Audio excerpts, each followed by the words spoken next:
Ողջույն սիրելի հայ քրիստոնյա, իսկ դու գիտես, որ ըստ Աստծո խոսքի մեզ տրված է իշխանություն։ Եկեք միասին ընթերցենք Ղուկասի 10-րդ գլխի 19-րդ խոսքը։ Ահա ձեզ իշխանություն տվեցի ոտնակոխելու օձերին, կարիճներին եւ թշնամու ունեցած ողջ զորությանը, եւ ձեզ ոչինչ չի վնասի։ Ըստ այս խոսքի մենք հասկանում ենք, որ մենք որպես քրիստոնյա ազգ, որպես քրիստոնյա ժողովուրդ ունենք զորություն, բայց արդյոք իրապես մենք այդ զորության կրողն ենք եւ արդյոք մենք կարողանում ենք այդ զորությունը գործածել մեր կյանքում։ Որպեսզի մենք այդ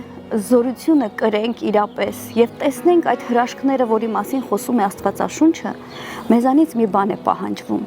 պահանջվում է, որպեսզի մենք սրտով հավատանք եւ շուրթերով Հիսուսին Տեր դավանենք։ Որովհետեւ եթե Հիսուսին քո բերանով Տեր դավանես եւ քո սրտում հավատաս, որ Աստված նրան մեռելներից հարություն տվեց, կփրկվես։